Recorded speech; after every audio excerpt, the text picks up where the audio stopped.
You're fired.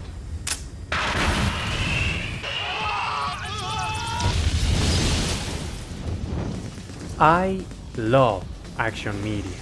Some of my favorite works of art are entirely action focused, and they scratch a very specific part of my soul like no other genre really can.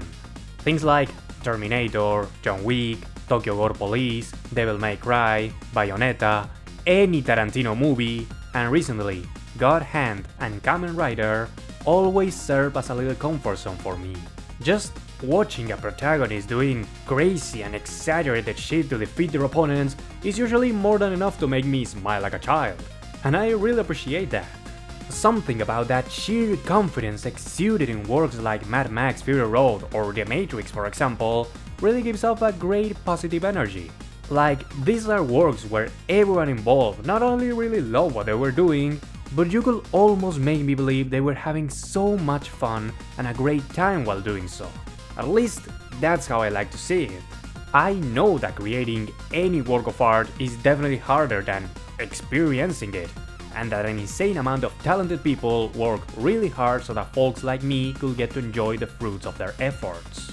And I try to be grateful for that, because these kinds of works accompanied me for as long as I can really remember, and they will probably be with me till the day I go to the big cinema vault. Sometimes, life can get a little bit too hard, and when I just really need to turn off my brain and forget about everything for a little while, I know that action is the place to go and recharge my batteries, and I really love it for that. So, having said that, please, let me introduce you to probably one of the craziest and most exaggerated action games I've ever had the pleasure of playing. Coming straight from SEGA, the masters of coolness from the 90s, all hail the Dynamite Cops. Dynamite Cop is as simple of a work as it can get. Imagine all those ultra exaggerated 80s and 90s action movies merging into one to become one of the most over-the-top experiences you could ever get in the form of a video game. A modern-day pirate crew hijacked a cruise with over 2,000 people on it and the president's daughter. So you, the Dynamite crew, have to shoot and punch and kick and throw and force your way to the hordes and hordes of pirates to rescue the president's daughter, defeat the White Fang, and save the day once again. That's it, that's the plot. Are you a bad enough dude to rescue the president's daughter? That's the story, and really, I wouldn't prefer it in any other way. I mean, I love deep and introspective stories as much as the next guy, but as I said, when this kind of dumb plot just presents itself to me without any other pretension than giving me an excuse to have a good time, I can't bring myself not to smile like a child and expect just that. And really, this game achieves it perfectly. This is a game where in one moment you'll be facing members of the pirate crew, before moving on to the next room and having a showdown with a samurai chef, and then you'll go to the next room and fight some guys with fucking crab costumes. And that's not even the tip of the fucking iceberg, dude. Trust me, during the 30 to 40 minutes that each of the game's 3 missions will last, you won't stop seeing things that will make you think that it can't get any more crazy than that, only for it to get even crazier just a few moments later. It's incredible. Everything about Dynamite Cop exudes so much style and confidence that the moment I sat down and started playing it for the first time, I knew for a fact that I would end up speaking about it here. It's a really fun game with a great sense of humor and a surprising deepness to its mechanics that it may take you a while to get used to. I still want to speak about some things of the game, but if I convince you to give it a shot, please leave a like, maybe a comment, and go play it. Dynamite Cop is best enjoyed the less you know about it, so you can experience its surprises to the fullest. I kinda regret speaking about the crab guys for that reason, but I didn't lie when I said that was just the tip of the iceberg. Plus, you can easily emulate the game on things like Red Dream, and you can beat any mission in like maybe 30 minutes, so you really have no excuse not to give it a shot. I would really appreciate if you stop watching the video right now, go and play maybe 1 or 2 missions and then come back. So anyway, I want to talk about the gameplay.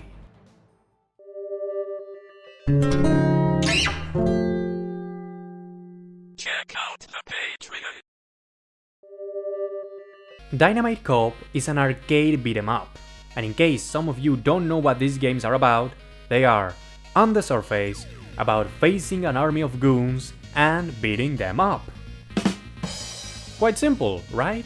We all play these games at some moment in our lives, and I'm sure we all have some memory of dying to a boss that just felt incredibly unfair because clearly, these bosses are cheaply programmed to eat all your coins, right?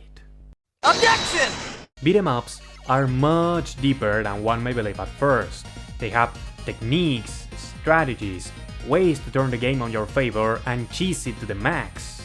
Things like the classic Capcom Infinite or the thousands of strats to beat any boss on any game are right there for you to use and abuse. Still, they do require some practice, but discovering those holes and ways to abuse the game are the first step into mastering them. Think about hack and slash games. You can totally play them without caring that much about combos or cancels or style, but you'll get an incredibly deeper experience the moment you start testing the limits of the game. Seriously, if you never really cared that much about the genre, I would highly suggest you give them a proper shot. There are many beat-em ups in places like Fightcade, and you can play them all for free. Just pick the one of your interest, search in YouTube or GameFAQs for the tricks and strats for the game, and go have some fun. I personally recommend Captain Commando, The Punisher, or maybe Streets of Rage or Final Fight if you want something more beginner-friendly. You'll not regret it. Beat-em ups are fucking awesome. But for now, let's go back to the beat-em up that joins us today. Dynamite Cop was supposed to be a sequel to the original Die Hard arcade game, but due to licensing reasons, they had to build the game without a movie name. Still, I'm guessing that just from what I told you and what you can see in the gameplay, you can feel that the developers really loved American action movies, and that they took them as a main inspiration for the vibes of the game. And everything I said earlier about beat-em ups applies to this game as well. It doesn't matter if you are playing it on a Dreamcast. This is a direct port that tries to be as close as possible to the arcade version of itself, with some cool extra features. And it's honestly really great.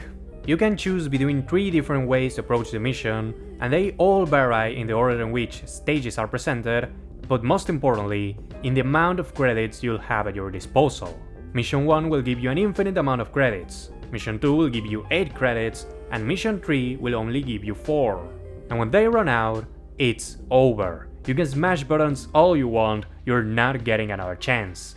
Just like when you were younger. Still, even 4 may sound like a lot, but if you haven't mastered the mechanics of the game, you are gonna die. And you'll feel like it's more because of bullshit and cheap design rather than from an actual skill issue. But trust me, it's totally because of a skill issue. And that's beautiful. I beat the game 2 times before even knowing that you can dash if you quickly tap the jump button, and that's a fucking game changer right there. See? Now you have a little bit of information. Do with that what you must do with that. There are a lot of tiny game mechanics that allow you to dominate the fuck out of this game when you learn about them. Things like combos, special moves, throws, and underground techniques. Dynamite Cop may seem like an empty brain game, but like every beat-em up that actually respects itself, it's a full brain game where you have to pay attention to everything at every moment. Nothing is left to randomness. Every enemy has a behavior, a way to recognize what kind of attack they're about to do, and a way to react in order to defeat them without losing much, if any health at all. You just kinda have to learn them. After you do that, Dynamite Cop becomes an incredibly fun experience where each time you play it, you'll improve even more. You may think that beating the game with only 4 credits is already a great challenge, but in case you want more than that, the game has you covered. After you beat the 3 main missions, you unlock 3 challenge runs whose sole purpose is pushing you to your extreme limits, and to crown yourself as a true Dynamite Master Cop. Beat the game in a limited amount of time, beat the game with a single life and no credits, beat the game without taking damage even once. They sound unfair and feel unfair, but that's exactly what makes it so good. The arcade design of the game, the crazy and over-the-top enemies, and the many different scenarios the game will put you in all work together in a beautiful orchestra where the only objective is making you feel like an action hero, like an 80s Hollywood action hero. The only thing stopping you from achieving that is your own skill, your own knowledge of the game, and your own patience to master this simple yet incredibly fun system. In a way, you could even say that Dynamite Cop is the Dark Souls of Sega's beat-em-ups. Dynamite Cop is a really fun game, with some incredibly over-the-top situations that are guaranteed to make you laugh, and a gameplay that's incredibly fun if you know nothing of the game, and even more fun when you start to know more about it. I would love to say that this is a love letter to the action movies from that era, but really, this feels more like a natural product of a time where Sega was the definition of coolness and action in the media was extremely confident.